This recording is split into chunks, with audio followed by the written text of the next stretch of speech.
Ethan Cole heard the woman before he saw her. She was chest deep in the river arms, wrapped tight across herself, shaking so hard her teeth chattered. Her voice cracked when she spoke. "The river took my clothes. Everything. Please don't stare." Ethan turned his back without a word, pulled off his ranger jacket and flannel shirt.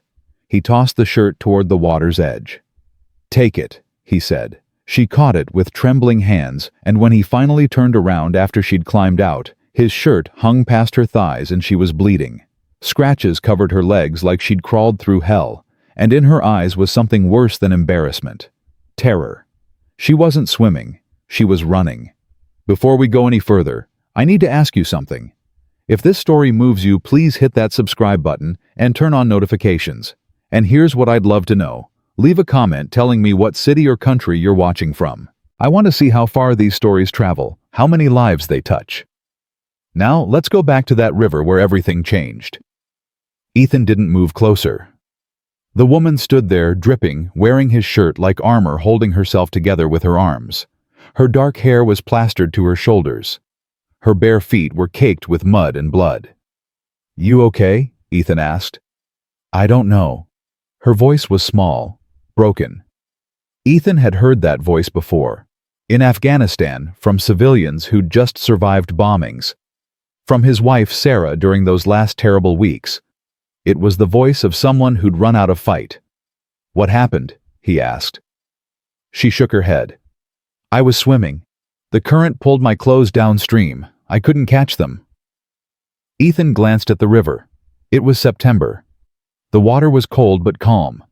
There was no current strong enough to drag clothes away unless someone had thrown them. He didn't call her out, just kept his voice level. "You live around here?" "No." "You got a car?" "I walked." "From where?" She didn't answer, just stared at the ground like she couldn't remember how she'd gotten there. Like her brain had shut down from shock or exhaustion or both. Ethan pulled his jacket from where it hung on a tree branch, walked slowly toward her, giving her time to see him coming. She flinched anyway when he got close. He stopped, held out the jacket. "Put this on. I'll drive you somewhere safe." Wherever you need to go." She looked at the jacket like it might be a trap. Like kindness was something she didn't trust anymore. Finally she took it. Zipped it up to her throat, even though she was already wearing his shirt underneath. "Where do you want me to take you?" Ethan asked. "I don't have anywhere to go." "Family." She shook her head. "Friends." Another shake. Ethan rubbed his jaw. He'd planned to fish for an hour after his ranger shift, then pick up his daughter Lily from his mom's place. It was almost 5. He was supposed to be home by 6, but this woman had nowhere to go, and she was bleeding. "Come on," he said. "I'll take you to my place. You can clean up, figure out what to do next." "I don't want to be a problem." "You're not." She followed him to his truck, climbed into the passenger seat and pulled her knees up to her chest. Ethan started the engine and turned the heat on full blast, even though it was still 70 degrees outside. She was shivering. They drove in silence. Ethan lived 15 minutes from the river. Small cabin at the end of a gravel road. He pulled up and parked, got out. She stayed in the truck. "It's okay," he said. "Come inside." She opened the door, stepped down carefully like her legs might give out. Ethan unlocked the front door and held it open. She walked in, stood just inside the entry, looking around at the toys scattered on the floor, the dishes in the sink, the crayon drawing taped to the fridge. "You have a kid," she said. "Yeah. Daughter. She's 8. Something in her face changed, softened. "Where is she?" "At my mom's. I'll pick her up in a bit." Ethan walked to the bathroom, grabbed a towel from the closet, came back and handed it to her. "You can shower if you want. I'll find you some clothes." She took the towel but didn't move. "What's your name?" "Ethan. Ethan Cole." "I'm Grace." "Grace." He nodded. "Go ahead. Take your time." She walked into the bathroom and closed the door. Ethan heard the water start. He went to his bedroom, dug through the dresser, found an old pair of sweatpants and a t-shirt that had belonged to Sarah. He'd kept a few of her things, even though she'd been gone 5 years. Couldn't bring himself to donate them. Lily sometimes slept in Sarah's old sweaters when she missed her mom. He set the clothes outside the bathroom door, knocked twice. "Left some clothes for you." "Thank you," Grace called back. Ethan went to the kitchen, started making coffee because he didn't know what else to do. The shower ran for a long time. When it finally stopped, he heard the bathroom door open. Grace came out wearing the sweatpants and shirt. Her hair was still damp. She looked younger now, maybe late 20s. But her eyes were older, much older. Ethan poured coffee, slid a cup across the counter. She wrapped both hands around it and sipped. "You want something to eat?" he asked. "I'm okay." "When's the last time you ate?" She didn't answer. Ethan opened the fridge, pulled out bread, cheese, leftover chicken, made her a sandwich, set it in front of her. She stared at it for a long time before picking it up, took a small bite, then another. Then she ate the whole thing without saying a word. When she finished, Ethan sat down across from her. "You want to tell me what's really going on?" Grace set down her cup. Her hands started shaking again. "I can't." "Why not?" "Because if I tell you, you'll call the police." "Are you in trouble?" "Not the kind you think." "Then what kind?" Grace looked at him. Her eyes were red. "The kind where no one believes you." Ethan had seen that look before. On Sarah's face near the end, when the cancer spread and the doctors stopped making promises. It was the look of someone who'd run out of options. "You don't have to tell me anything," Ethan said. "But you can stay here tonight if you need to." "I can't do that." "Why not?" "Because I don't know you and you don't know me." "That's true. But you're here, and I'm not going to put you back out on the street." Grace looked down at her hands. "What about your daughter?" "What about her?"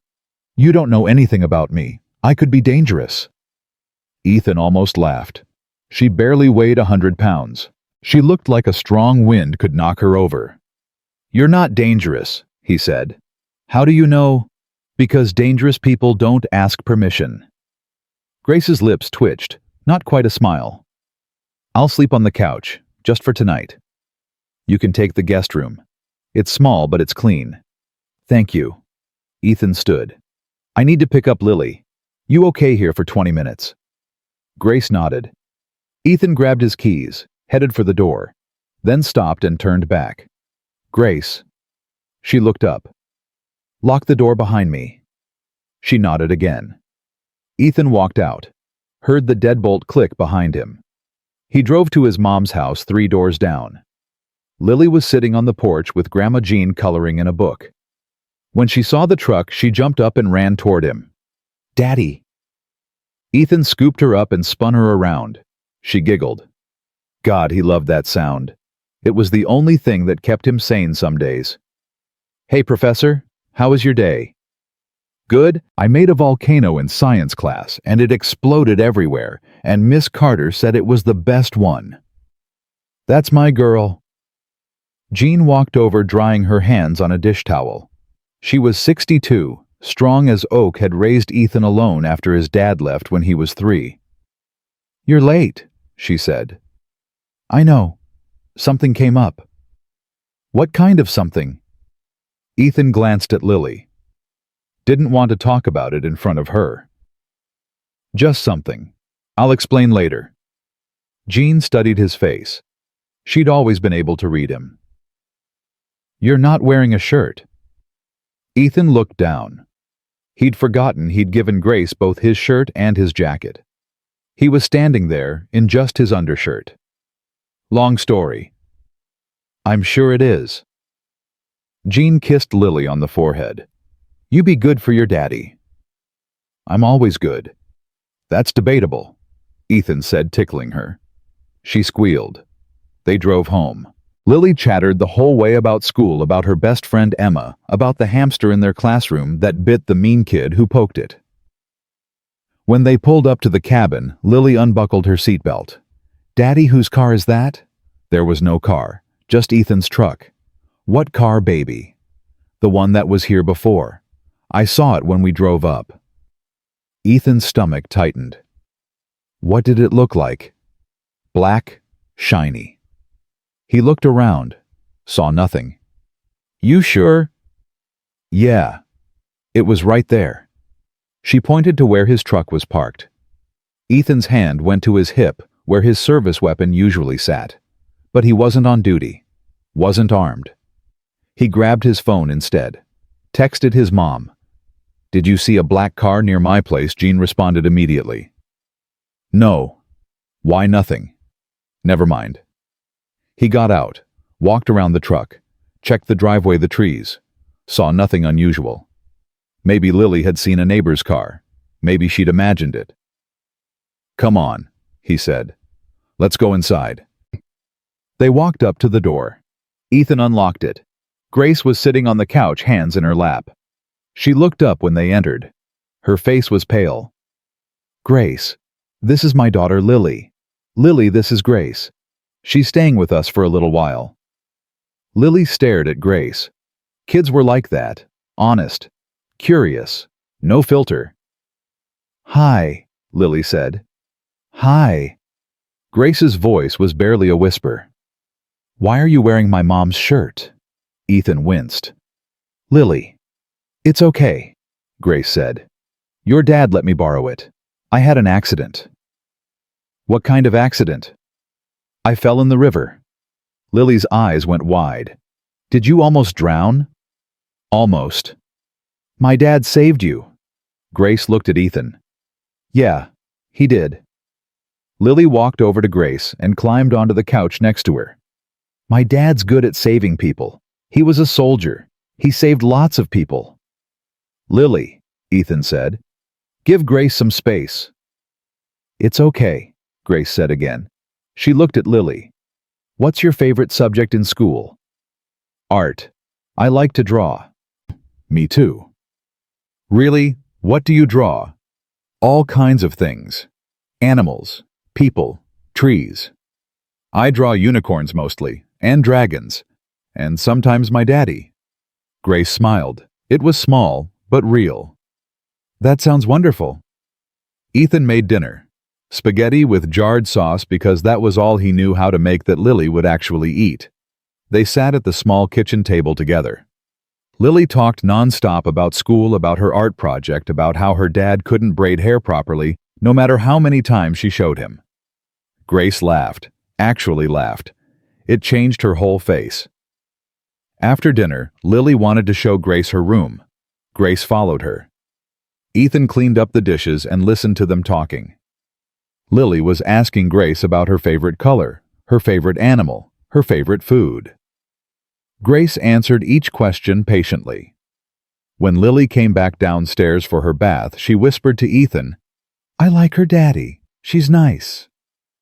"Yeah, baby, she is." After Lily went to bed, Ethan found Grace on the porch. She was sitting on the steps looking out at the trees.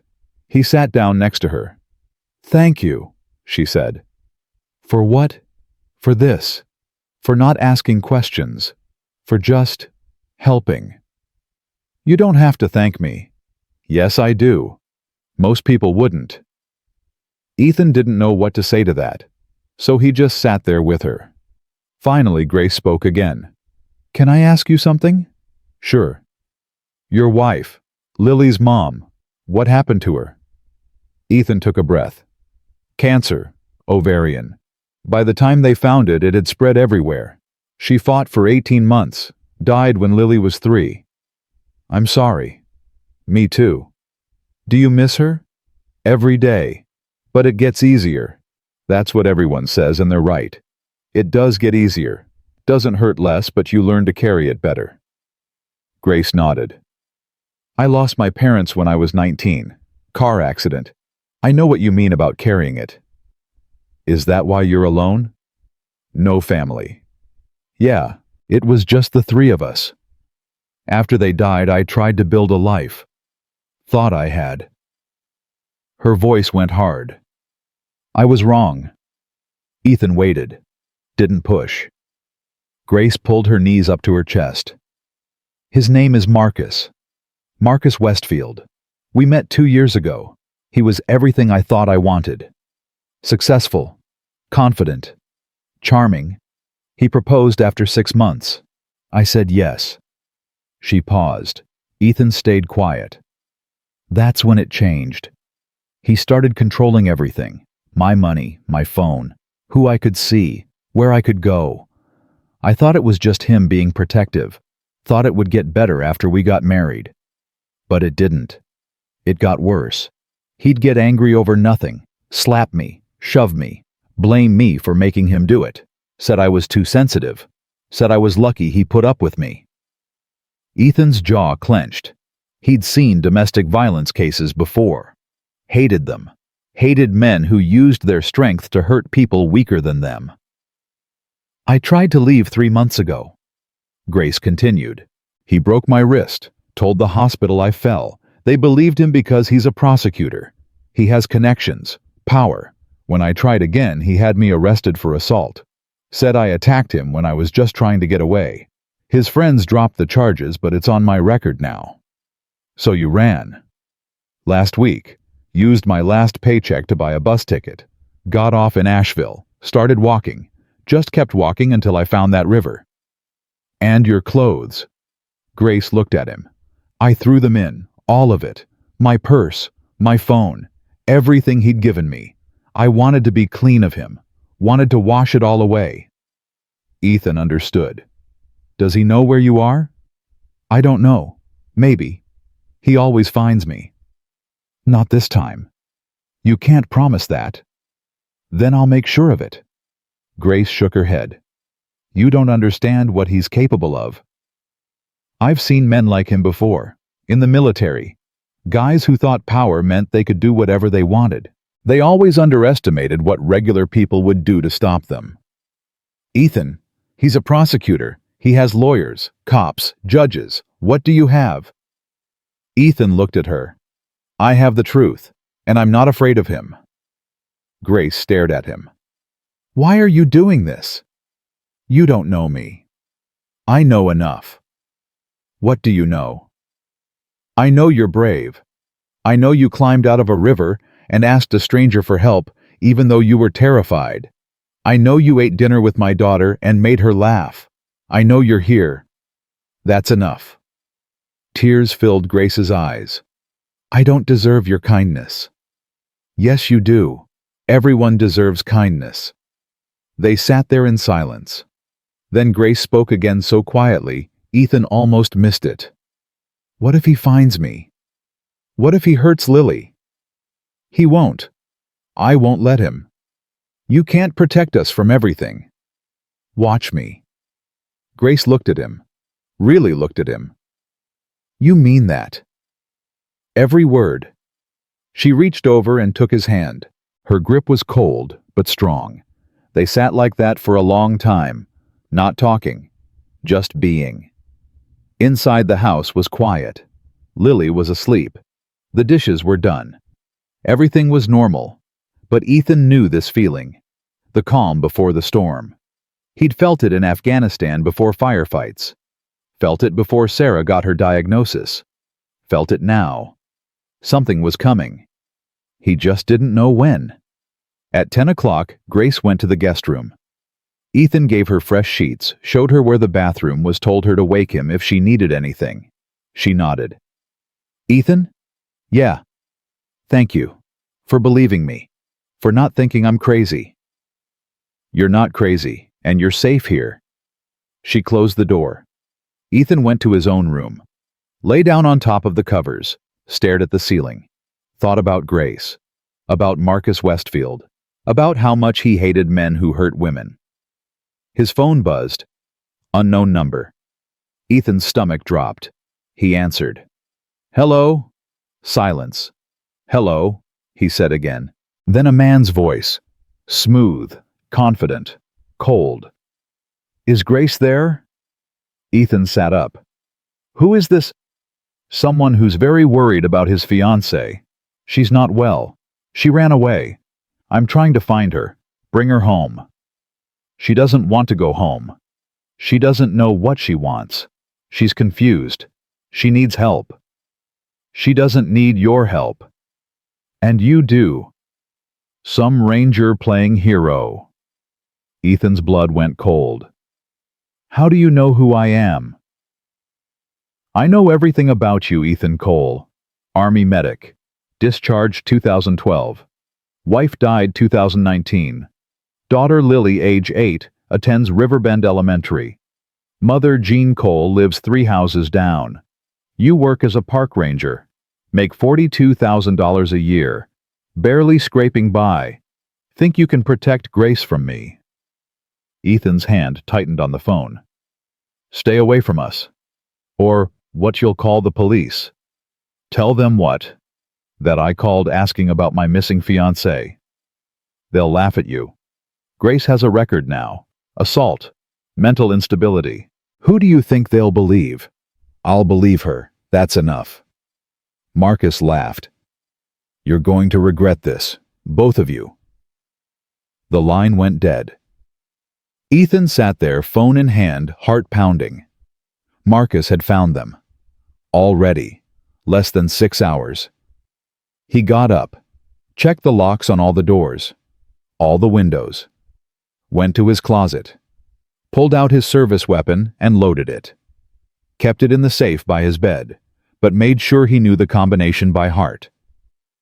Then he stood in the hallway between his room and the guest room where Grace slept, listening, waiting. Nothing happened that night, but Ethan didn't sleep. He just stood there in the dark, ready for whatever came next. Grace appeared in the kitchen doorway at 6 a.m. Ethan was already awake, coffee brewing, staring out the window. He turned when he heard her footsteps. You didn't sleep, she said. Neither did you. She wrapped her arms around herself. I heard you. In the hallway. All night. Ethan poured 2 cups of coffee, handed her one. He called. Grace's face went white. What? Last night, after you went to bed, Marcus. How did he? Her hand shook so hard, coffee sloshed over the rim. He found us already. He knows my name, where I work, where Lily goes to school, where my mom lives, everything. Grace set down the cup before she dropped it. I need to leave, now, before he hurts you or Lily. You're not leaving. Ethan, you don't understand. I understand perfectly. He's trying to scare you, trying to make you run. If you run, he wins. If you stay, we fight. Fight how he has lawyers, resources. I have nothing. You have me, and today we're going to the police. Grace laughed bitterly. The police won't help. I told you he's a prosecutor. He has connections. Not here. This is North Carolina, not Georgia. He's out of his jurisdiction, and I know the sheriff. We served together in Afghanistan. A woman, Sarah Reeves, best soldier I ever knew, saved my life twice. She won't let Marcus intimidate her. Grace looked at him. You really think she'll believe me? I know she will. They heard small feet on the stairs. Lily appeared in pajamas, covered in unicorns, rubbing her eyes. Daddy, why are you up so early? Couldn't sleep, Professor. How about pancakes? With chocolate chips. Is there any other kind? Lily climbed onto a kitchen chair, looked at Grace. You're still here? Yeah, your dad said I could stay. Good. I like having you here. It's like having a mom again. The words hung in the air. Grace's eyes filled with tears. Ethan felt his throat tighten. Lily, he said gently. Grace is our friend. She's staying for a while, but I know Daddy. She's not my mom. I'm not dumb, but it's still nice. Grace wiped her eyes. It's nice for me, too. After breakfast, Ethan called his mom. Asked her to watch Lily for a few hours. Jean showed up 20 minutes later. She took one look at Ethan and Grace and knew something was wrong. Everything okay? Jean asked. We need to run some errands. Won't be long. Uh-huh. Jean didn't believe him, but didn't push. Lily, grab your backpack. We're going to bake cookies at Grandma's. Lily cheered and ran upstairs.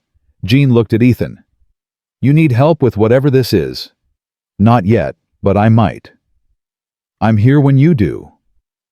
After they left, Ethan and Grace drove to the sheriff's station in town.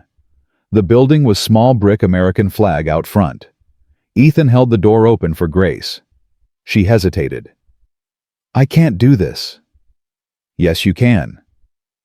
What if they don't believe me? Then we try something else. But Grace, you can't keep running. Not forever. She took a breath, walked inside. The deputy at the front desk looked up. Ethan? Long time. Hey, Marcus, is Sarah in? Back office. Go on through. They walked down a narrow hallway.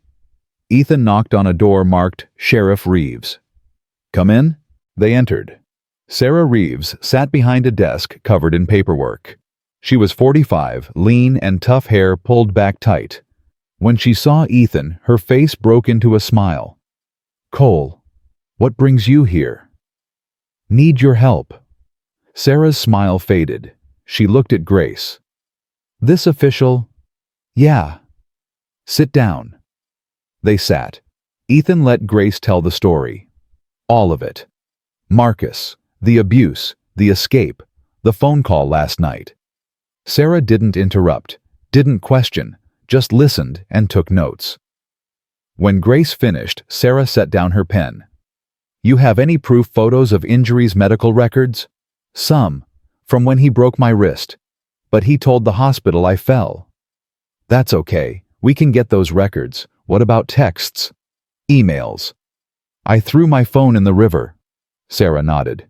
Smart. Means he can't track you, but it also means no digital evidence. Grace's face fell.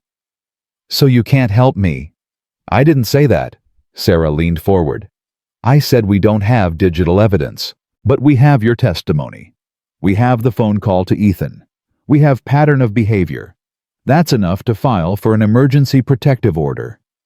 Will that stop him? If he violates it, he goes to jail. Federal charges because he'll be crossing state lines. He'll find a way around it. He always does. Not this time. Sarah's voice was steel. I've been doing this job for 15 years. I've seen men like Marcus Westfield. They think they're untouchable. They're wrong. She pulled out forms, started filling them out, asked Grace questions, date of birth, social security number, address in Atlanta, details about Marcus, his full name, his workplace, everything. It took an hour. When they were done, Sarah stood. I'm filing this today. You'll have the protective order by tomorrow. In the meantime, you stay with Ethan. Grace nodded. Good. Ethan, you armed? Service weapon, locked safe. Keep it accessible, not paranoid, just prepared. Roger that. Sarah walked them to the door, put her hand on Grace's shoulder. You did the right thing coming here. You're not alone anymore. Grace's voice broke. Thank you. Don't thank me yet. Thank me when this is over. They drove back to the cabin. Grace was quiet. Ethan reached over and squeezed her hand. You did good today. I'm scared. I know. But you're still here. That's what matters. When they got home, Jean and Lily were frosting cookies. The kitchen smelled like sugar and vanilla. Lily ran to them with purple frosting on her nose. Look, I made a unicorn. The cookie looked more like a blob with a horn, but it was perfect. That's amazing, Professor, Ethan said. Jean pulled Ethan aside. Everything okay? Getting there. She running from someone? Ethan didn't answer. Didn't need to. Jean had always been able to read him. You be careful, Jean said. You've got Lily to think about. I know, Mom. Because last time you played hero, you came back from Afghanistan with nightmares and a medal you won't talk about. This is different. Is it? Ethan looked at Grace. She was helping Lily frost another cookie, smiling at something Lily said. She looked lighter than she had that morning. Like maybe she could breathe again. Yeah, Ethan said. It is. That afternoon, Grace asked if she could go into town, get some clothes, basic supplies. Ethan drove her to the Walmart. She used the emergency credit card she'd hidden in her bra, the one Marcus didn't know about. She bought jeans, t-shirts, underwear, toiletries. Nothing fancy, just essentials. At the register, she pulled out the card and held her breath. What if Marcus had frozen her accounts? What if he'd reported the card stolen? The card went through. Grace nearly cried with relief. On the drive back, she turned to Ethan. I need to find a job. I can't keep living off your kindness. You're not living off anything. You're a guest.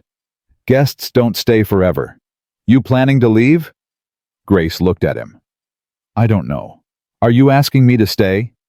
Ethan's hands tightened on the steering wheel. I'm saying you're welcome here, as long as you need. What if I need longer than you're thinking? Then you stay longer. Grace smiled. Okay, but I still need a job. The next day, she walked into town, applied at the elementary school where Lily went. They needed a substitute art teacher. Grace had her teaching credentials from Georgia. The principal, a kind woman named Mrs. Patterson, hired her on the spot. We're desperate, Mrs. Patterson said. Our regular art teacher is on maternity leave. You're a godsend. Grace started the following Monday, 3 days a week. Enough to pay her way, enough to feel like a person again. Lily was thrilled. You're going to be at my school? That's so cool. Life settled into a rhythm. Ethan worked his ranger shifts. Grace taught art. Lily went to school. In the evenings, they ate dinner together. Grace helped Lily with homework. Ethan fixed things around the cabin. They talked, laughed, started to feel like a family. But the fear never fully left. Grace jumped at every car door, every phone ring, every unexpected knock. She slept with the light on, woke up gasping from nightmares where Marcus was chasing her through the woods. Ethan heard her, got up, knocked softly on her door. You okay? Yeah, just a dream. You want to talk about it? No, but thank you. One night, 2 weeks after Grace arrived, Lily asked the question they'd all been avoiding. Grace, are you going to live with us forever? They were sitting at the dinner table. The question came out of nowhere. Ethan froze, fork halfway to his mouth. Grace set down her water glass. I don't know, sweetheart. Why do you ask? Because I like you, and Daddy likes you, I can tell. Lily, Ethan said, that's not... It's true, Daddy. You smile more when Grace is here. You laugh. You're not sad all the time. Ethan looked at Grace. She was looking back at him. Something passed between them. Something warm and terrifying. I like being here, Grace said carefully. But sometimes grown-up things are complicated. Why? Because they just are. Lily frowned. That's not a good answer. You're right, it's not. Grace smiled. How about this? I'm going to stay as long as your daddy lets me, and as long as I feel safe here. Is that better? Do you feel safe? With you and your daddy? Yeah, I do. Then you should stay forever. We'll see. That night after Lily went to bed, Grace and Ethan sat on the porch again. It had become their routine, the quiet hour when they could talk without little ears listening. She's getting attached, Ethan said. I know. I'm sorry. Don't be. I'm getting attached too. Grace looked at him. Ethan, I know it's complicated. I know we're in the middle of this mess with Marcus. I know you're still healing. But Grace, I haven't felt this way since Sarah, and it scares the hell out of me. What way? Like I want to wake up tomorrow and see your face. Like I want to come home and know you're here. Like maybe I don't have to do this alone anymore. Grace's eyes filled with tears. I feel it too, but I'm terrified. What if Marcus destroys this? What if he hurts you or Lily because of me? He won't. You can't promise that. Then I'll do everything I can to make sure it doesn't happen. Grace moved closer, rested her head on his shoulder. Ethan put his arm around her. They sat like that for a long time. Then Grace's phone buzzed. She'd gotten a new phone, a cheap prepaid. Only Ethan and the school had the number. She pulled it out, looked at the screen. Unknown number. Her entire body went rigid. "Don't answer it," Ethan said. "What if it's important?" "It's not." The phone stopped buzzing, then started again. Same unknown number. Grace's hand shook. "He found my new number." "That's impossible. Only 4 people have it." "Then how?" The phone buzzed again. This time a text. Grace opened it. The blood drained from her face. "What?" Ethan asked. "What is it?" Grace turned the phone toward him. On the screen was a photo, taken from across the street, through the trees, of Grace and Ethan sitting on this porch, right now. Under the photo, "Cute couple, be a shame if something happened to them." Ethan grabbed Grace's hand, pulled her up. "Inside, now." They rushed into the house. Ethan locked the door, pulled the curtains closed, grabbed his phone and called Sarah. "Reeves." "It's Ethan. Marcus is here. He just sent Grace a photo. He's watching the house." "I'm on my way. Lock everything. Stay away from windows." Ethan hung up, turned to Grace. She was shaking so hard her teeth chattered. "He's here. Oh God, he's here." "I know, but he's not getting in." "How did he find my number?" "I don't know, but we're going to figure it out." Ethan went to the safe, pulled out his weapon, checked the magazine, kept it in his hand. "Go upstairs," he said. "Check on Lily. Make sure she's asleep. Don't let her see you scared." Grace nodded, climbed the stairs. Ethan watched her go. Then he moved through the house, checking every lock, every window. Everything was secure. His phone rang. Sarah. "I'm 2 minutes out. I don't see any vehicles. You sure he's close?" The photo was taken from the tree line across the road, maybe 100 yards. "Roger, I'm pulling in now." Headlights flooded the driveway. Sarah's patrol car. She got out, hand on her weapon flashlight, sweeping the trees. Ethan opened the door. Sarah came inside. "Show me the photo." Grace came back downstairs. Showed Sarah the phone. Sarah studied it. "He's good. Far enough away to avoid being seen. Close enough to make his point." "Can you trace the number?" Ethan asked. "Already on it, but if he's smart, it's a burner. We won't find him through the phone." "So what do we do?" Sarah looked at both of them. "We wait. He's trying to provoke you, trying to make Grace run. Don't give him what he wants." "He's escalating," Grace said. "Next time it won't be just a photo. Maybe. Or maybe he's all talk. Either way, I'm posting a deputy on your road tonight. Anyone comes near this house will know." After Sarah left, Ethan and Grace stood in the living room. Grace was still shaking. "I should leave," she whispered. "This isn't fair to you and Lily." "You're not leaving." "Ethan." "No." He took her face in his hands. "You listen to me. I've been afraid my whole life. Afraid of losing people. Afraid of failing. Afraid of not being enough. My dad left because he was afraid. I almost let fear keep me from coming home from Afghanistan. And when Sarah got sick, I was so afraid I couldn't even say goodbye properly." Tears streamed down Grace's face. "But you know what I learned," Ethan continued. "Fear doesn't keep you safe. Love does. Connection does. Standing together does. So no, you're not leaving. We're staying. We're fighting. Together." Grace kissed him. It was sudden and desperate and perfect. Ethan kissed her back, pulling her close, feeling her heart pound against his chest. When they broke apart, Grace was crying and smiling at the same time. "Okay," she whispered. "Together." They heard footsteps on the stairs. Lily. "Daddy, I heard talking.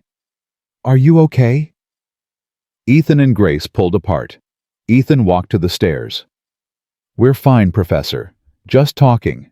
Go back to bed." "Was that the sheriff's car?" Yeah, she was just checking on us. Why? Just being a good neighbor. Lily studied her dad's face. She was too smart for her own good. You're lying. Lily. It's okay. You don't have to tell me. But I know something's wrong. She looked at Grace. Are the bad people coming? Grace knelt down. Sweetheart, there's a man who I used to know. He wasn't very nice to me. He's trying to find me. But your dad and the sheriff are making sure I stay safe. Is he going to hurt you? He's going to try. But he won't succeed. How do you know? Grace looked at Ethan, then back at Lily. Because your dad is the bravest man I've ever met, and he promised to protect me. And I believe him. Lily walked over and hugged Grace. I'll protect you too. Grace held her tight. Thank you, baby. After Lily went back to bed, Ethan walked Grace to her room. Try to sleep, he said. I don't think I can. Then I'll stay outside your door, like last night. You can't do that every night. Watch me. Grace touched his face. What did I do to deserve you? You fell in a river, and I happened to be there. Best fall of my life. Ethan kissed her forehead. Get some rest. He took up his position in the hallway, weapon nearby, eyes open, listening. At 3 a.m., his phone buzzed. Another text. Unknown number. He opened it. Sleep tight, soldier. Tomorrow's going to be interesting. Ethan deleted the message. Didn't tell Grace. Didn't want to scare her more than she already was. But he stayed awake the rest of the night. Watching. Waiting. Ready for whatever Marcus Westfield tried next. Morning came too fast. Ethan was still in the hallway when Grace opened her door. She looked at him, saw the dark circles under his eyes, the weapon on his lap. You didn't sleep at all. Couldn't. Ethan, you can't keep doing this. You'll collapse. I'm fine. You're not fine. You're exhausted. She sat down next to him on the floor. Talk to me. What happened last night? He showed her the text. Her face went pale. Tomorrow's going to be interesting. What does that mean? I don't know. But we're not taking chances. Today, you don't go anywhere alone. I'll drive you to school. Sarah's having the protective order delivered this morning. Once Marcus is served, he can't legally come near you. He doesn't care about legal. Then we make him care. Lily came out of her room, rubbing her eyes. She looked at them sitting on the floor and frowned. Daddy, did you sleep in the hallway again? Just keeping watch, Professor. Like a guard. Exactly like a guard. Can I be a guard too?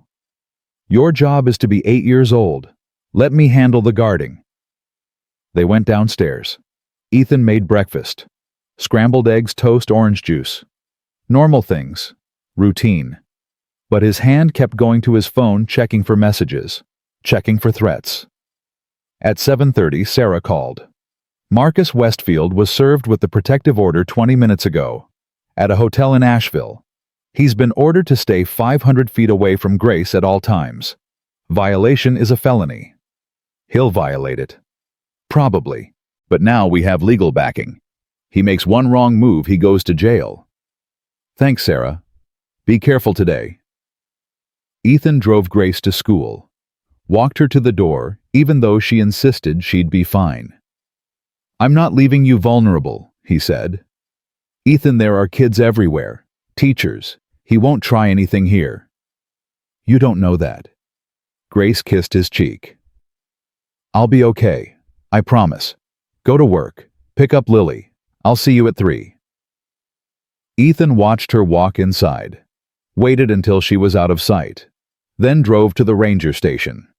His supervisor, Tom, looked at him and raised an eyebrow. You look like hell. Thanks. Everything okay? Yeah, just didn't sleep much. You sure? Because you've got that look. What look? The one you had when you first got back from Afghanistan. The one that says you're expecting IEDs around every corner. Ethan didn't answer. Tom sighed. Go home, Cole. You're no good to anyone like this. I'm fine. That's an order. Go home, sleep. Come back tomorrow. Ethan started to argue, then realized Tom was right. He was useless right now. He drove back to the cabin, checked all the locks again, set his phone alarm for 2 so he'd wake up in time to get Lily, then collapsed on the couch.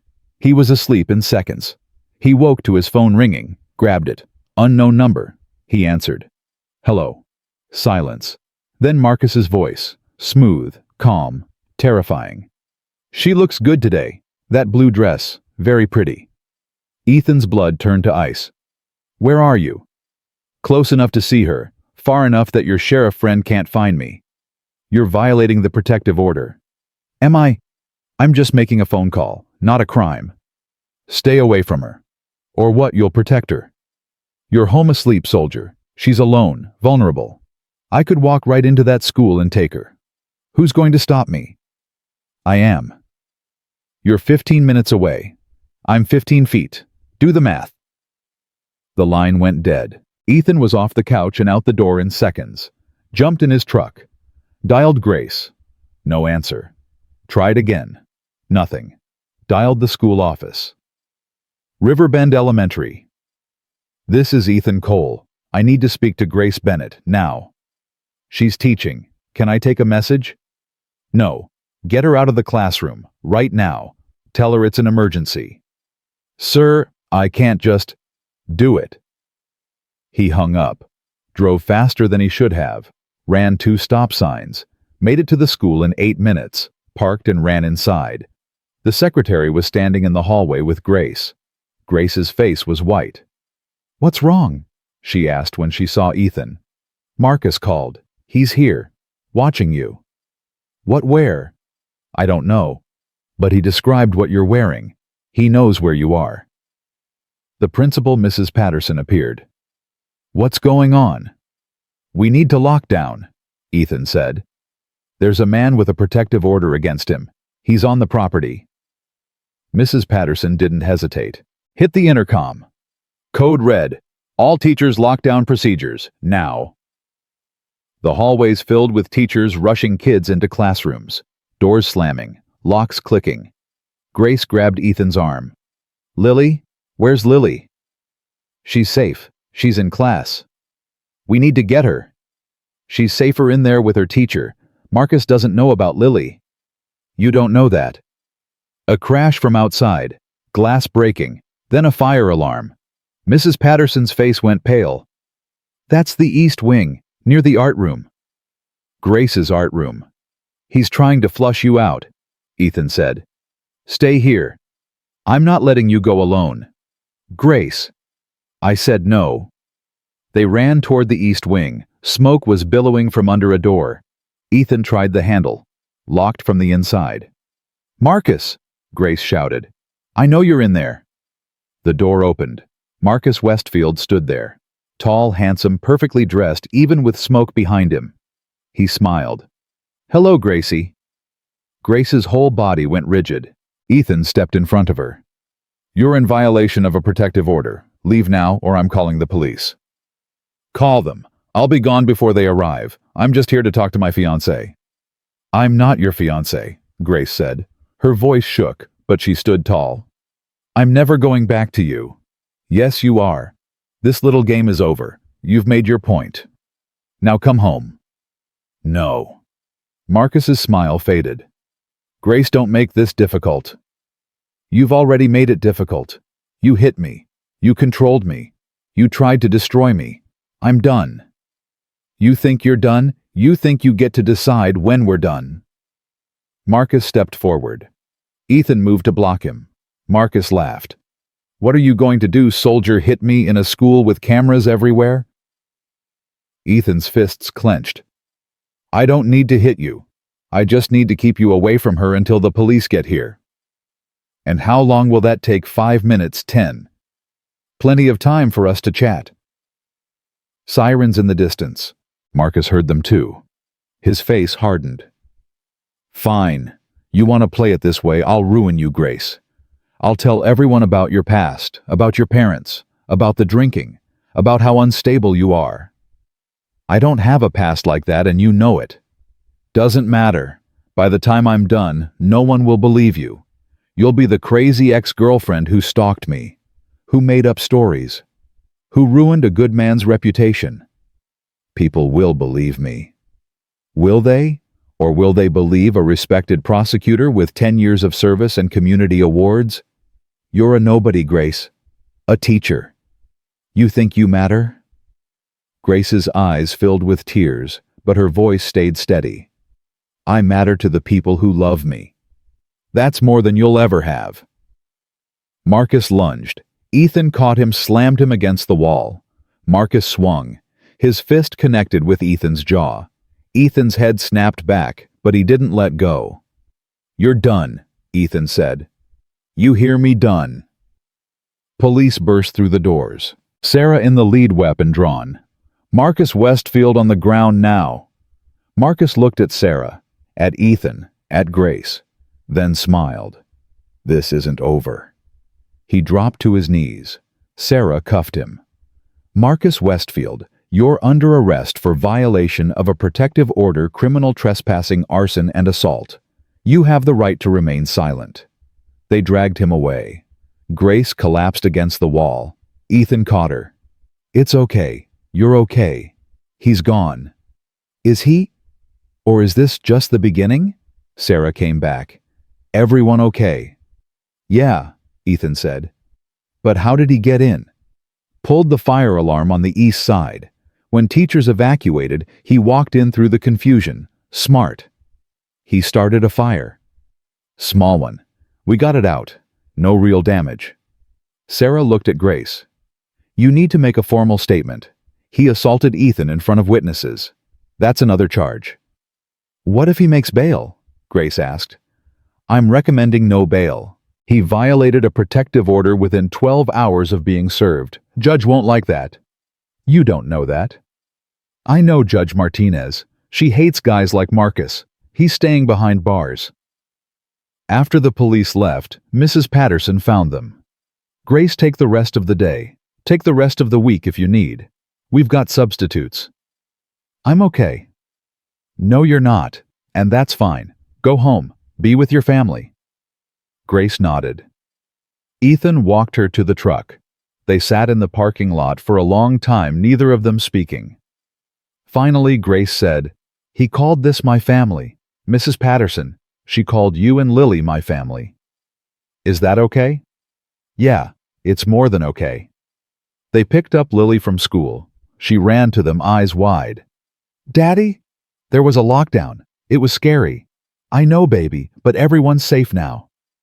Was it because of the bad man? Ethan looked at Grace.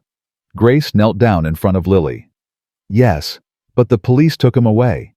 He can't hurt anyone anymore. Are you sure? I'm sure. That night, after Lily went to bed, Sarah came by with news. She sat at the kitchen table with Ethan and Grace, looking tired but satisfied. Marcus made bail. Grace's face went white. What? Wait, let me finish. He made bail. $10,000. His father posted it. But there are conditions. Ankle monitor. House arrest. Can't leave Fulton County, Georgia. If he does, he goes back to jail. No phone, no internet, no contact with Grace or anyone in North Carolina. He'll find a way around it, Grace said. Maybe, but here's the thing. Sarah pulled out a folder. I did some digging.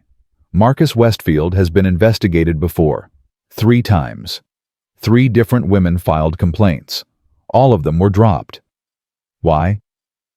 Because Marcus's father is Senator David Westfield. Ethan's jaw dropped. A U.S. Senator. Yep, David Westfield. Powerful.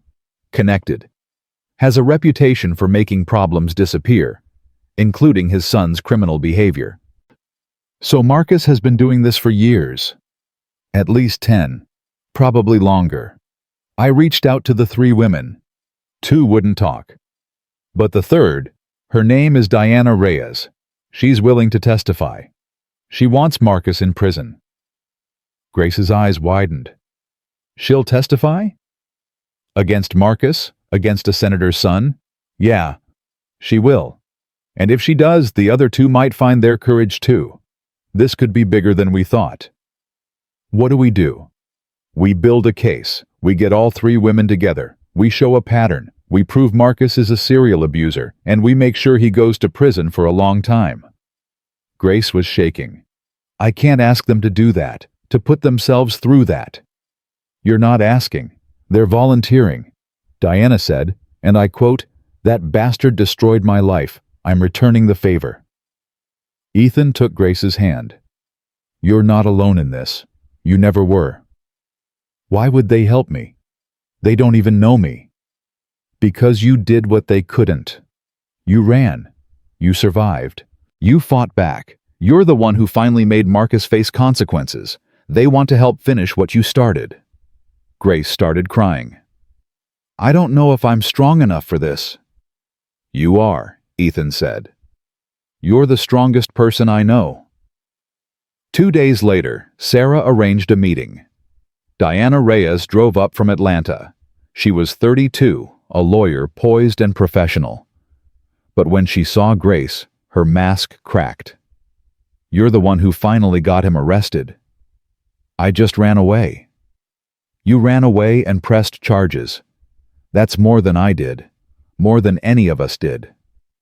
Diana sat down. I was with Marcus for a year. He broke my nose, fractured my ribs, sent me to the hospital twice. I filed charges once. His father made them disappear. I was terrified. So I left. Moved to California. Changed my name. Hid for 2 years. But you came back. Because I heard Marcus got arrested. For the first time in his life, he's facing real consequences. I want to make sure they stick. Over the next week, 2 more women came forward. Rebecca, 28, a teacher. Alicia, 35, a social worker. All of them had stories. All of them had scars. All of them were willing to testify. Sarah compiled everything. Medical records, police reports, photos, text messages. Built a case that was ironclad. This goes to the DA next week, Sarah said. If they take it, Marcus is looking at multiple felony counts, 20 years minimum. Grace couldn't believe it. How is this happening? Because you stood up, Diana said. You started something. We're just helping you finish it. But Marcus wasn't done fighting. 1 week after his arrest, Ethan got a call. Unknown number. He almost didn't answer, then did. Mr. Cole. A different voice, older, authoritative. Who's this? Senator David Westfield, Marcus's father. I need to speak with you, and Ms. Bennett. It's urgent. We're not interested. Please, just hear me out. I'm not calling to threaten you. I'm calling to apologize. Ethan paused. Apologize. For my son, for what he's done, for the pain he's caused. I need to make this right. Will you meet with me? Please. Ethan looked at Grace. She'd heard the whole conversation on speaker. She shook her head violently. I don't know, Senator. I understand your hesitation, but I'm not my son. I want to help. I want to make sure Marcus faces justice. Real justice. Not the kind I've been buying him for years. Grace grabbed the phone. Why now? Why help us now? Because I just learned there are 4 women. 4 women my son brutalized. 4 women I could have protected if I'd done the right thing years ago. I can't undo that, but I can stop him from hurting anyone else. What do you want from us? Nothing. I want to give you something. Evidence, documentation, everything Marcus has done, everything I've covered up, everything you need to put him away forever. Grace looked at Ethan. He nodded. Okay, she said. We'll meet you, but in a public place, with the sheriff present. Of course. Name the place. They met the next day at a diner in town. Sarah was there. David Westfield walked in looking nothing like Ethan expected. He wasn't slick or arrogant. He looked broken, ashamed, old. He sat down, pulled out a thick folder, pushed it across the table. This is everything. Bank records showing payments I made to make complaints disappear. Emails between me and police chiefs. Text messages with judges. All of it. My lawyer told me not to bring this. Told me it could destroy my career. He's right. It probably will. But I don't care. I created a monster. I enabled him. I protected him when I should have stopped him. That ends now. Grace opened the folder, saw page after page of evidence. Irrefutable. Damning. Why? She asked. Why are you doing this? David looked at her with tears in his eyes. Because my wife died 3 years ago. Cancer. In her last days, she told me I was a coward. Said I'd ruined Marcus by never holding him accountable. Said she couldn't go to her grave knowing I'd keep protecting him. I promised her I'd do better. I didn't keep that promise. Until now. He stood. Use that evidence. Destroy my son's life before he destroys anyone else's. And please tell the other women I'm sorry. I know it's not enough, but it's all I have. He walked out. Grace, Ethan, and Sarah sat there in stunned silence. Finally, Sarah spoke. With this, Marcus is done. Completely done. No bail, no deals, no escaping. He's going to prison for the rest of his life. Grace closed her eyes. It's really over. Yeah, Ethan said. It really is. That night, Grace and Ethan sat on the porch. The stars were out. The air was cool. Everything was quiet. I can't believe it, Grace said. I'm free. Actually, free. How does it feel? Terrifying. Like I don't know who I am without being afraid. You'll figure it out. Grace turned to him. I want to stay. Here, with you and Lily. Not just until I'm healed, but because this is where I want to be. Ethan took her hand. Are you sure? I've never been more sure of anything. What about your life in Atlanta? Your friends? Your job? I don't have a life there. I have a life here, with you. Ethan pulled her close, kissed her. Then stay. Stay as long as you want. Forever. Yeah, forever sounds good. They sat there holding each other, and for the first time since Grace fell into that river, she felt completely, utterly safe. The trial lasted 3 weeks. Grace testified on day 2. She walked into that courtroom with Ethan on one side and Diana on the other. Marcus sat at the defense table in an orange jumpsuit. He'd lost weight, looked smaller, less threatening. But when Grace took the stand, he stared at her with such hatred she almost couldn't speak. The prosecutor, a woman named Ellen Torres, approached gently. Ms. Bennett, can you tell the jury about your relationship with the defendant? Grace took a breath. We met 2 years ago at a charity event. He was charming, attentive, said all the right things. I thought I'd found my person. When did that change? 6 months in. After he proposed. That's when he started controlling my money, my phone, my friends. He'd check my location constantly, get angry if I didn't answer texts immediately. Did the abuse escalate? Yes. He started with verbal attacks, calling me stupid, worthless, said no one else would ever want me. Then he started pushing me, grabbing my wrists too hard, leaving bruises. Marcus's lawyer objected. Hearsay. Overruled, the judge said. Continue, Ms. Bennett. Grace showed the jury photos, her broken wrist, the bruises, the hospital reports. She told them about the night she tried to leave and Marcus broke her wrist, about the arrest he orchestrated when she pushed him away, about running with nothing but the clothes on her back. Ellen Torres held up a piece of paper. Ms. Bennett, can you identify this? Grace looked. It was the protective order. Yes, that's the order Judge Martinez issued. And did Mr. Westfield violate that order? Yes. Less than 12 hours after being served, he came to my school, started a fire. Attacked the man protecting me. No further questions. Marcus's lawyer stood. He was young, expensive, smug. Ms. Bennett, isn't it true you and Mr. Westfield had a volatile relationship, that you fought constantly? We didn't fight. He attacked me. I defended myself. But you admit you pushed him.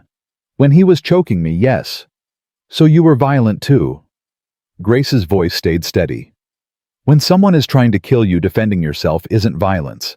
It's survival. The lawyer tried for another hour. Grace didn't break. When she stepped down, Ethan was there. He took her hand, and they walked out together. Diana testified next. Then Rebecca. Then Alicia. All 4 women told the same story. Marcus charming them, isolating them, hurting them, threatening them. Senator Westfield testified on day 12.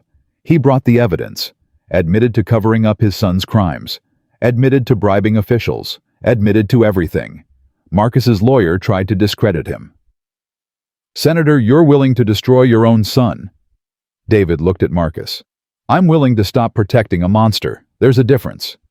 The jury deliberated for 6 hours, came back with guilty verdicts on all counts: assault, stalking, arson, violating a protective order, criminal intimidation.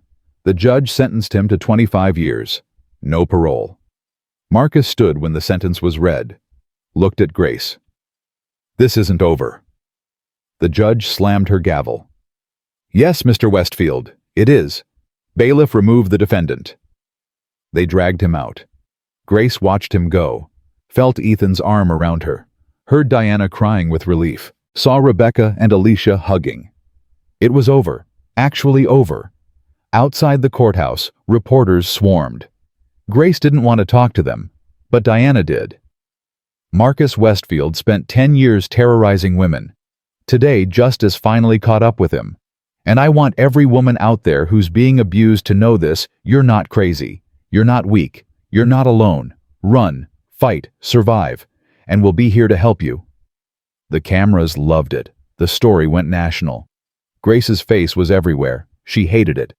But Ellen Torres pulled her aside. Grace, I know this is overwhelming, but you did something incredible. You gave 4 women their lives back, including yourself. I just wanted to be safe.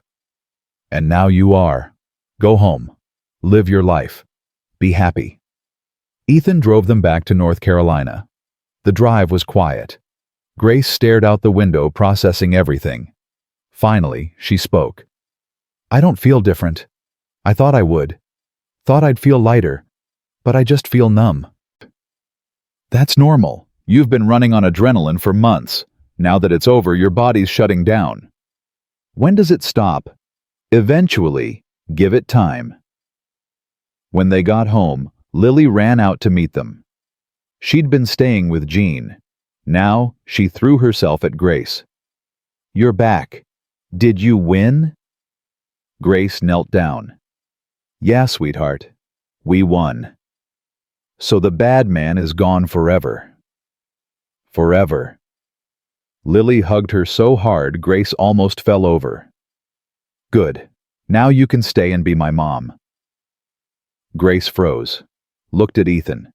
He was watching them with tears in his eyes. Lily, Grace said gently. I'm not your mom. Your mom was Sarah. She was special, irreplaceable. I know, but I can have 2 moms, right? One in heaven and one here. Grace couldn't speak, just nodded and held Lily tight. That night after Lily went to bed, Grace and Ethan sat on the porch. Their routine, their space. She called me Mom, Grace said. I heard. Is that okay? With you, with Sarah's memory. Ethan took her hand. Sarah would love you. She'd be thrilled Lily has you. And yeah, it's okay. More than okay. What do we do now? What do you mean?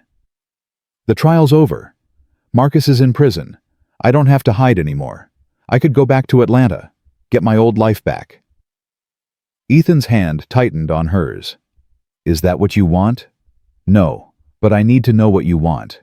Am I still just the woman you rescued? Or am I something more? Ethan stood, pulled her up.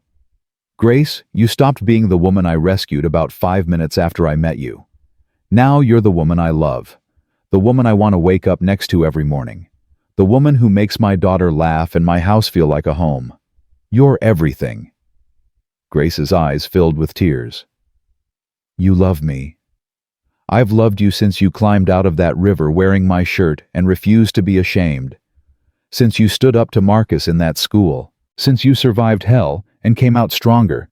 Yeah, Grace, I love you. I love you too. They kissed, long and deep and perfect. When they pulled apart, Ethan was smiling. So, you're staying. I'm staying. Good, because I have something for you. He went inside, came back with a small box. Grace's heart started racing. Ethan, is that... Wait, let me do this right. He knelt down. Grace Bennett, I know we've only known each other 6 months. I know this is fast. But I also know that life is short and unpredictable, and sometimes you meet someone who changes everything. You're that person for me. You make me want to be better, braver, more open. You make Lily happy. You make this cabin feel like home. So I'm asking you, Grace, will you marry me? He opened the box. Inside was a simple silver ring with a small diamond. Nothing fancy, but perfect. Grace was crying. Yes. God, yes. Ethan slid the ring on her finger, stood up, kissed her. She wrapped her arms around him and held on tight. We're really doing this, she whispered. We're really doing this. They told Lily the next morning. She screamed so loud Jean came running from 3 houses down. What happened? Is everyone okay? Lily was jumping up and down. Daddy and Grace are getting married. I'm going to be a flower girl.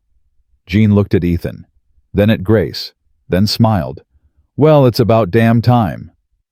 They planned a small wedding. Nothing fancy, just family and close friends. Diana, Rebecca, and Alicia all came. Sarah was there. Even Senator Westfield sent a gift to college fund for Lily with a note that said, "Thank you for showing me what real courage looks like." Grace cried when she read it. The wedding was in October. 6 months after Grace fell in the river. They held it by that river. The same spot where they'd met. Where everything had started. Grace wore a simple white dress. No train. No veil. Just her.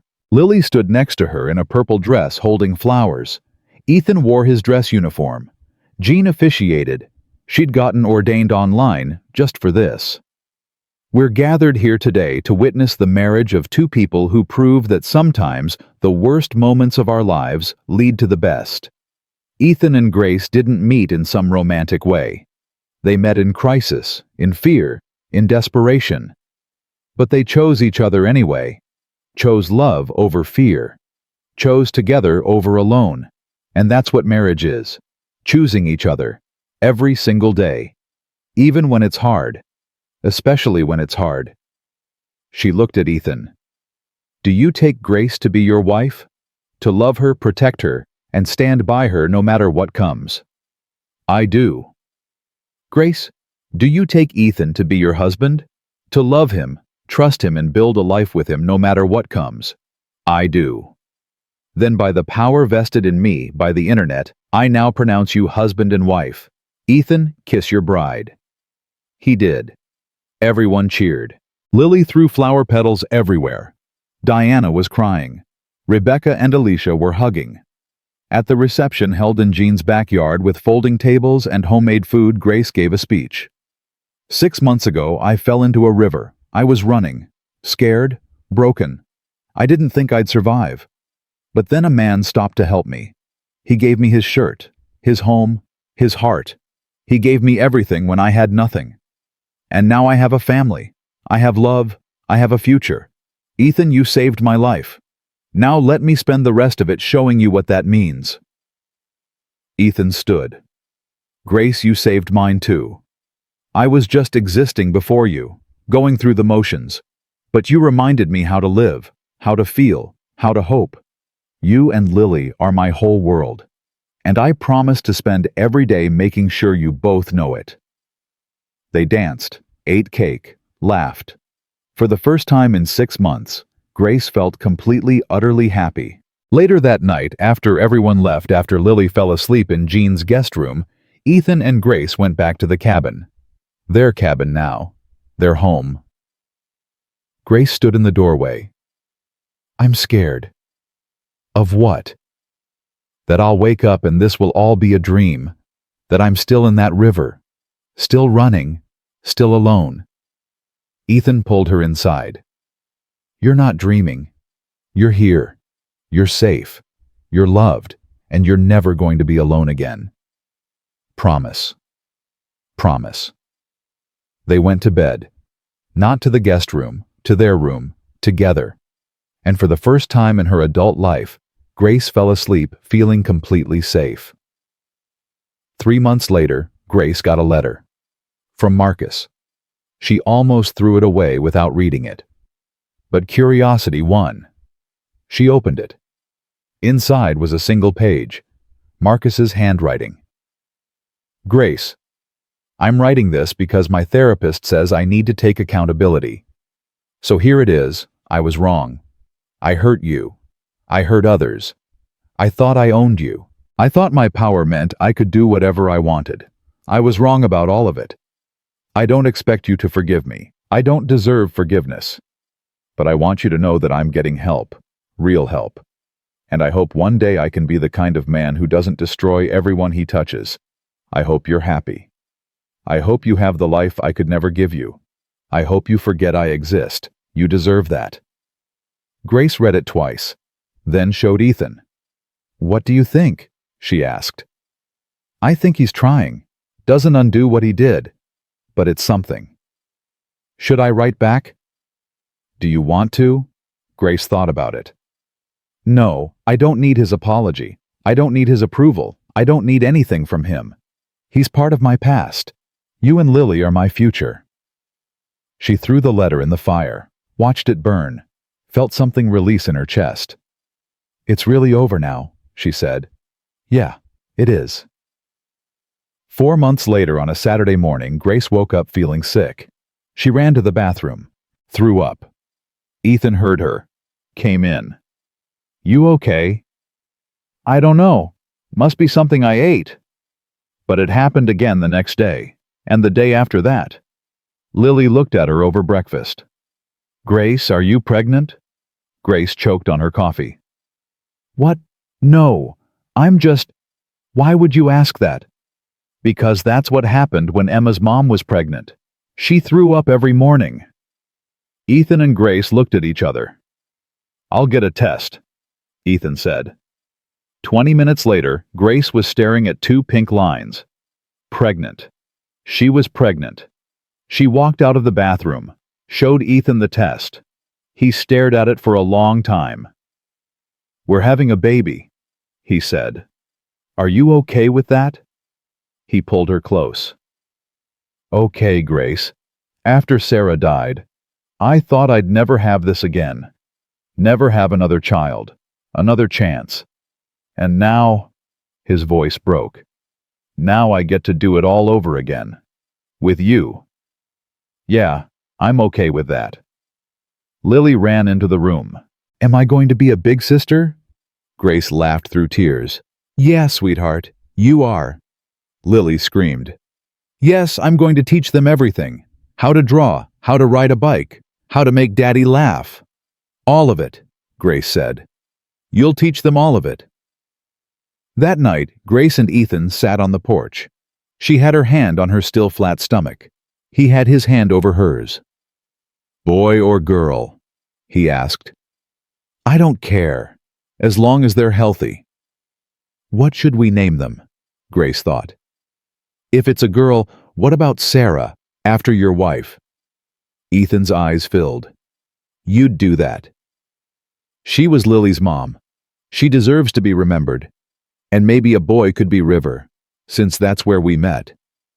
"River Cole, I like that." They sat in comfortable silence. Then Grace spoke again. "Ethan, I need to tell you something." "What?" "That day in the river, when I fell in." "Yeah." "I didn't fall. Ethan turned to look at her. What do you mean? I threw my clothes in on purpose. I saw you through the trees. Thought if I looked helpless enough, you'd help me. Give me a ride to town. Maybe some money. I was desperate. I wasn't thinking straight. So you were conning me? At first, yeah. But then you gave me your shirt without hesitation, without judgment. And I realized you were different. You were good. Real. And I stopped pretending. Everything after that was real. Ethan was quiet for a long time. Grace's heart raced. Was he angry? Disappointed. Finally he spoke. I'm glad you did it. What? I'm glad you threw those clothes in. I'm glad you saw me and thought I might help.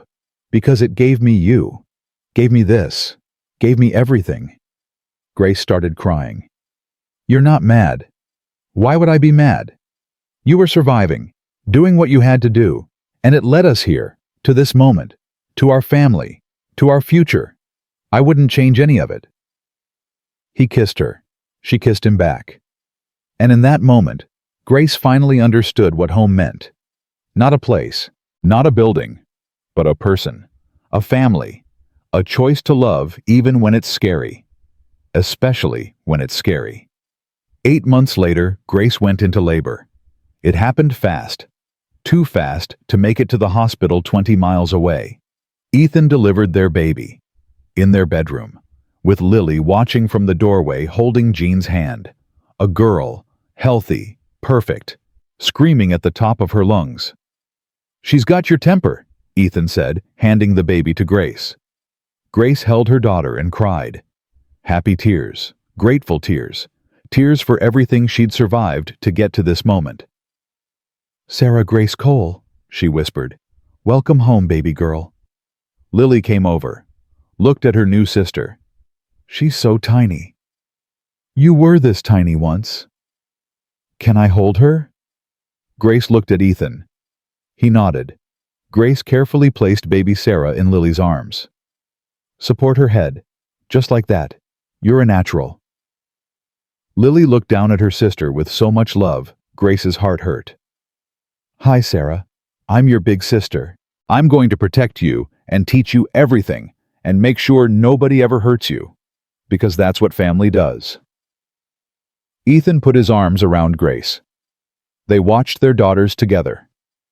Their family, built from broken pieces, stronger for the fractures.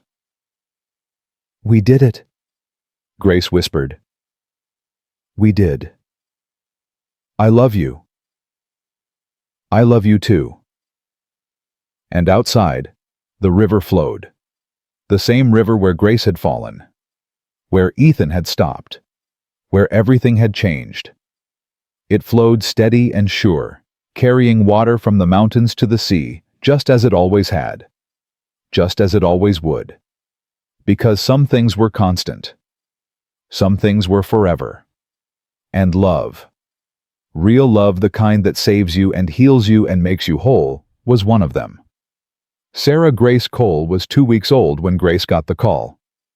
Unknown number. Her hands shook when she answered. Hello. Ms. Bennett. I mean Mrs. Cole. A woman's voice. Young. Scared. Who is this? My name is Emma. Emma Rodriguez. I'm calling because I read about your case, about Marcus Westfield, and I need help. He's doing the same thing to my sister. Grace's blood went cold. What? Marcus got out early. Good behavior. He's been out for 3 months. He met my sister online. She doesn't know about his past, about what he did. And I can't convince her. She thinks I'm jealous. He's supposed to be in prison for 20 more years. Appeals. His lawyer found some technicality. The protective order violation happened before he was officially served. Judge threw out that charge, reduced his sentence. He got out last June. Grace sat down. The room was spinning. Where is he now? Asheville, same place you are. Please, Mrs. Cole. I don't know who else to call. Give me your number. I'll call you back in 10 minutes. Grace hung up, walked into the nursery where Ethan was changing Sarah's diaper. He saw her face. "What's wrong?" "Marcus is out of prison." Ethan froze. "What?" "Appeals. Reduced sentence. He's been out for 3 months. And he's here, in Asheville, doing it again. To someone new." Jesus Christ. Ethan picked up Sarah. "Call Sarah Reeves, now." Grace called. Sarah answered on the first ring. "Grace? What's wrong?" "Why didn't you tell me Marcus got out?" Silence. Then, "How did you find out?" "So you knew." "I found out yesterday. I was trying to figure out how to tell you without scaring you." "Well, I'm scared. He's in Asheville. He's targeting someone new. We have to stop him." "We can't. Legally, he served his time. He's not violating parole. He's not contacting you. There's nothing we can do unless he breaks the law. So we wait until he hurts someone else."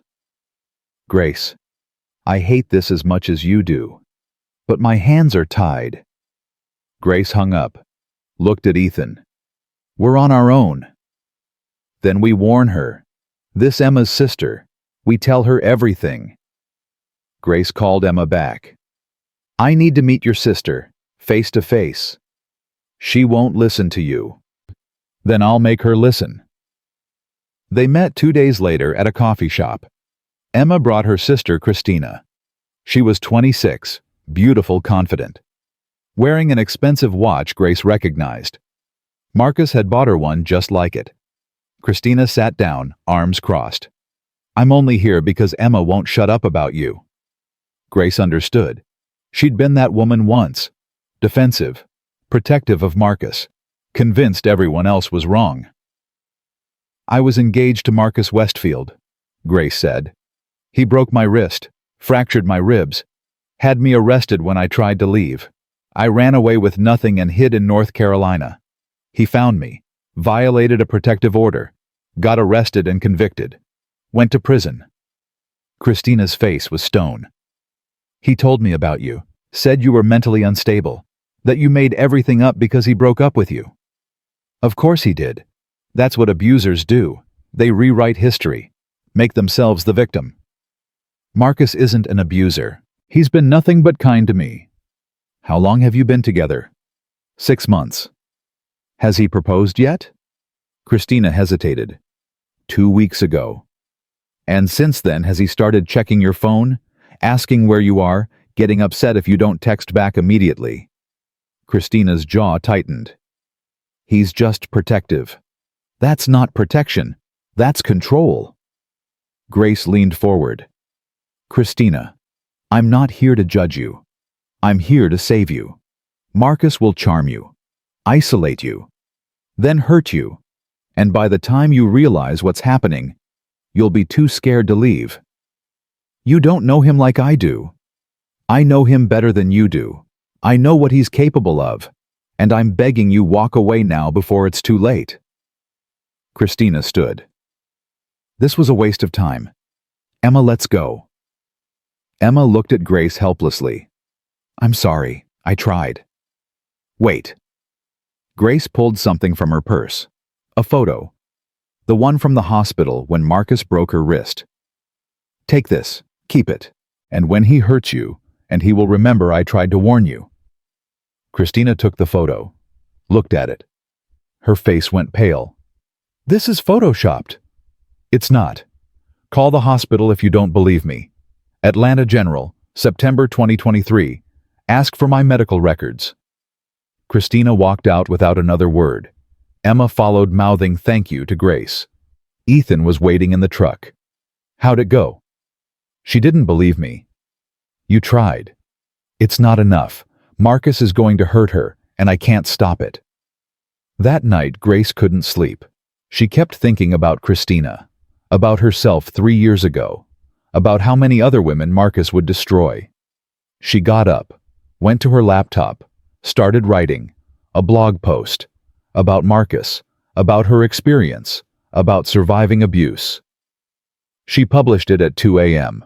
By morning, it had been shared 1,000 times. By noon, 10,000. By evening, the local news was calling. National news. Everyone wanted her story. Grace gave one interview to Ellen Torres, the prosecutor who'd put Marcus away. "Why are you speaking out now?" Ellen asked. "Because Marcus Westfield is out of prison, and he's doing it again, and I refuse to be silent while he destroys another life. Women need to know who he is, what he's capable of, and they need to know they're not alone." The interview went viral. Grace's phone exploded with messages from women Marcus had hurt, from women currently dating him, from women who'd escaped. One message stood out, from Christina. "You were right. He hit me last night. I'm pressing charges. Thank you for trying to warn me." Grace showed Ethan. He pulled her close. "You did it. You saved her." "I should have done more. Should have." "Grace, you did everything you could. Christina made her choice. You gave her the information. That's all you can do." But Grace couldn't let it go. She started a foundation, the River Rescue Project, named after the river where she'd fallen, where Ethan had saved her. The foundation helped women escape abusive relationships, provided safe housing, legal support, therapy, job training, everything Grace wished she'd had. Diana, Rebecca, and Alicia joined as board members. Ellen Torres provided legal counsel.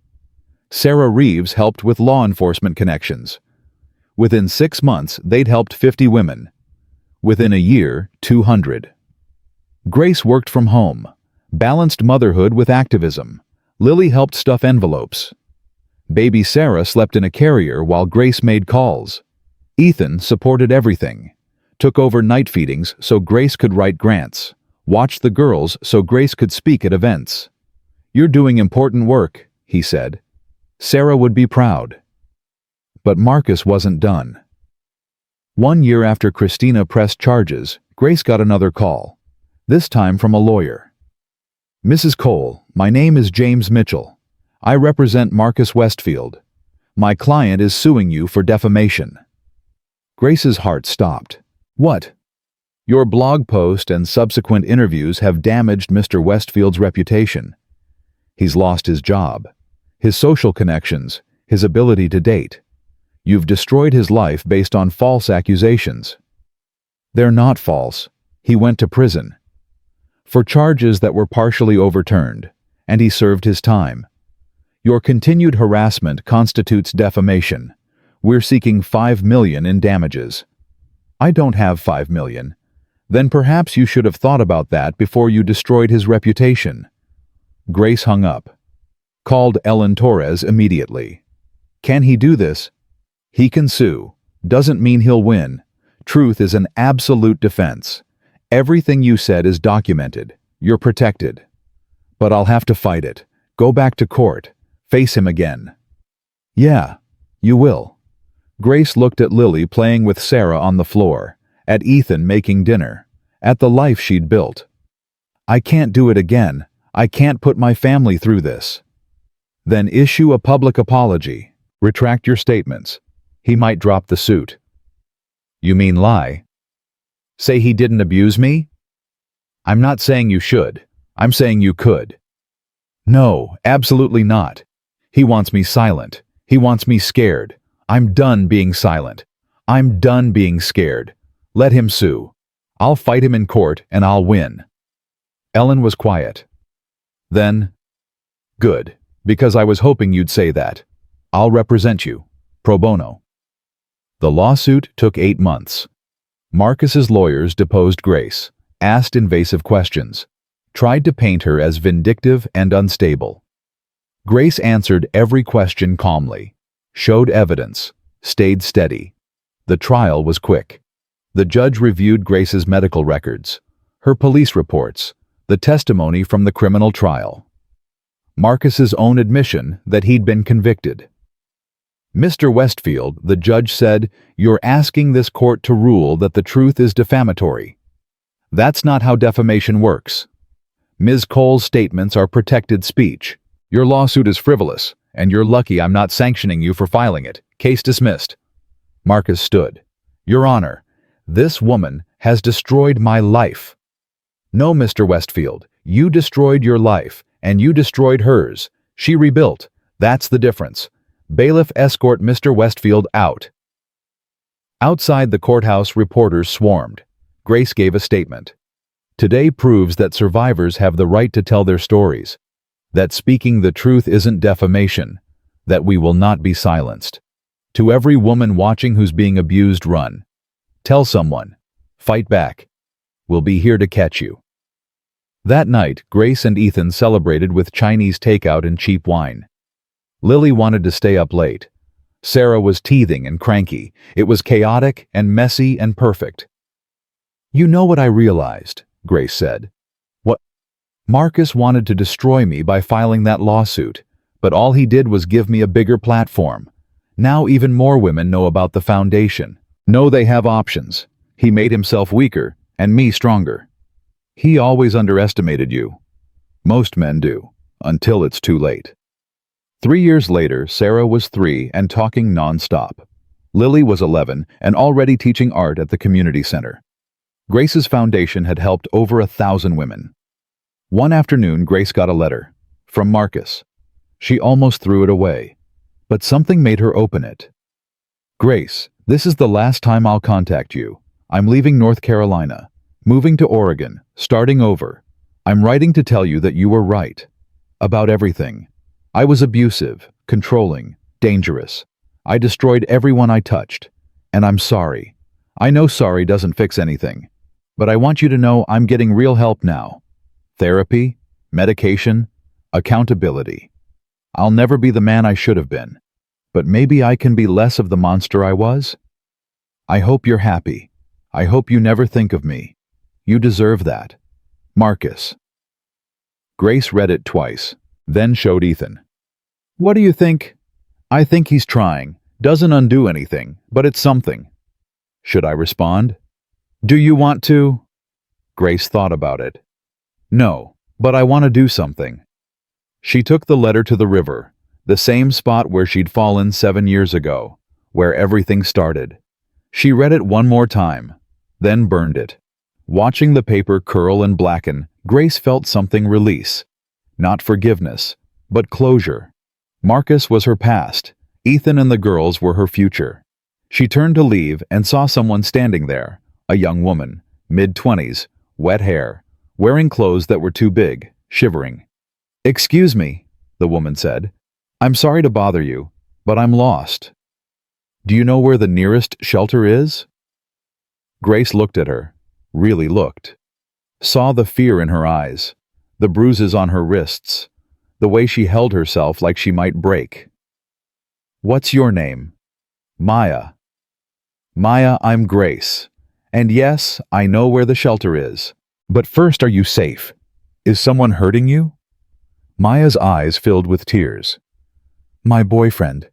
I just ran away from him. I have nothing. No money, no phone, nothing." Grace reached into her bag, pulled out her business card. "Maya, I run a foundation that helps women like you. We have housing, legal support, everything you need. Will you let me help you?" Maya looked at the card. "Why would you help me? You don't know me." "I don't have to know you. I just have to see you, and I see someone who needs help. That's enough." Maya started crying. "I don't know what to say." "Say yes. Say you'll let me help." "Yes. God, yes." Grace called Ethan. "I'm bringing someone home. Her name is Maya. She needs our help." "Of course. Bring her." Grace drove Maya to the cabin, gave her clean clothes, made her food, let her shower, set her up in the guest room that had once been Grace's. Maya came downstairs wearing Grace's old sweatpants, the same ones Ethan had given Grace 7 years ago. "Thank you," Maya whispered. "I don't deserve this." "Yes, you do. Everyone deserves kindness." Lily came home from school, saw Maya. "Are you staying with us?" "Just for a little while." "That's okay. Grace stayed with us too. Then she married my dad. Now she's my mom." Maya looked at Grace. "Really? Long story. I'll tell you later." That night after Maya went to bed, Grace and Ethan sat on the porch. Their spot. their ritual. It happened again, Grace said. Just like it happened to me. I was at the river and someone needed help. The universe has a funny sense of symmetry. Do you think we're supposed to do this forever? Keep helping people. I think we're supposed to do whatever feels right. And if helping people feels right, then yeah. Grace leaned against him. Maya's only 24. Her whole life is ahead of her. So was yours when I found you. Look at you now. What am I now? You're a wife, a mother, an activist, a survivor, a hero. I'm not a hero. Yes, you are. You turned your pain into purpose. You saved yourself and now you're saving others. That's the definition of a hero. Grace thought about that. About the woman she'd been 7 years ago. Terrified, broken, running. About the woman she was now. Strong, whole, fighting. I miss her sometimes, Grace said quietly. Who? The woman I was before Marcus. The one who believed in fairy tales. Who thought love was easy. Would you go back to being her? No. She was naive, vulnerable, weak. She wasn't weak, she just hadn't been tested yet. You're still her Grace, just a version that survived hell and came out stronger. You always know what to say. I had a good teacher. 1 year later, Maya had her own apartment, a job as a social worker, a restraining order against her ex-boyfriend, and a volunteer position with the River Rescue Project. I want to help the way you helped me, Maya said. You already are? Grace's foundation grew. They opened a second shelter, then a third, hired full-time staff, expanded to neighboring states. Grace gave talks at schools, at churches, at conferences, told her story over and over. Never got easier. But it got more important, because every time she spoke, someone came up afterward and said, "Thank you. I needed to hear that. I'm leaving tonight." And every woman who left was a victory. On the 7-year anniversary of the day Grace fell in the river, Ethan planned something special. He blindfolded Grace and drove her somewhere. Where are we going? You'll see. When he took off the blindfold, they were standing at the river. But it looked different. There was a bench, a plaque, a memorial. Grace walked closer. Read the plaque. Grace's place, where falling led to rising, where fear became courage, where one woman's survival became thousands of women's hope. This river gave Grace Bennett Cole a second chance. Now she's giving it to everyone else. Grace turned to Ethan, tears streaming down her face.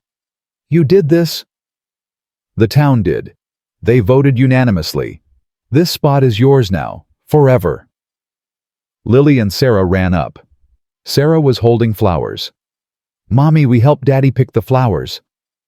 Grace knelt down, hugged both her daughters. Thank you, babies. Daddy says you're a hero, Lily said. I'm not a hero. I'm just someone who didn't give up. That's what heroes are, Sarah said. At 7 years old, she was already as wise as her sister.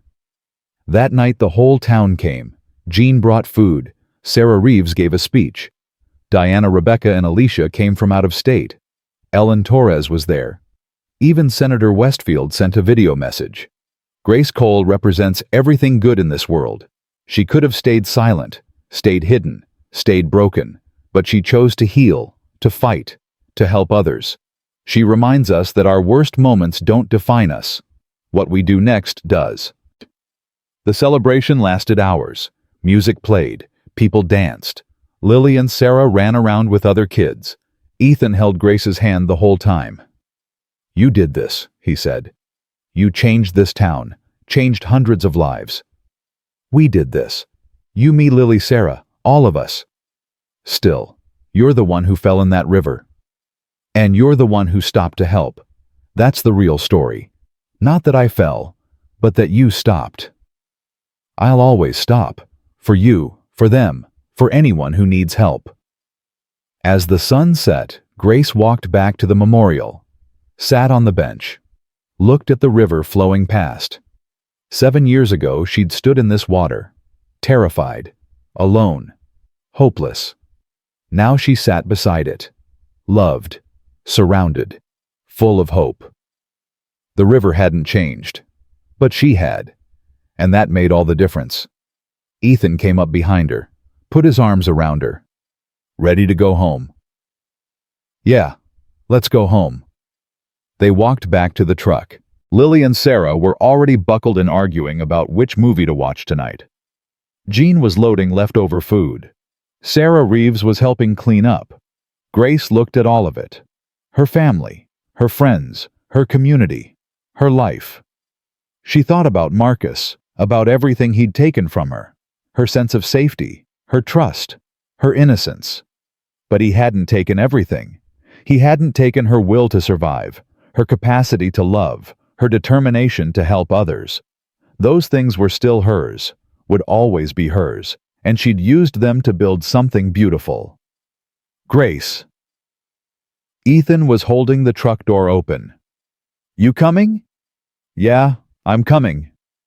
She climbed in. Sarah immediately started telling her about a butterfly she'd seen. Lily was showing her a new drawing.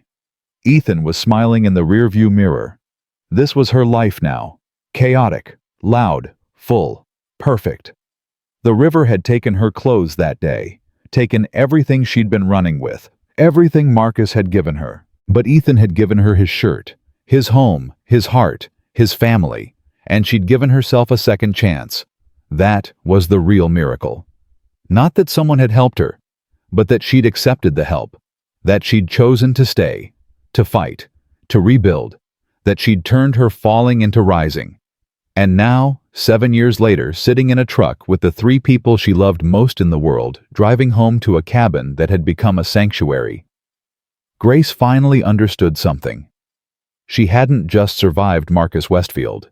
She'd defeated him, not by hating him, not by destroying him, but by refusing to let him define her, by choosing love over fear, connection over isolation, hope over despair, by falling into a river and having the courage to climb back out. And that was everything.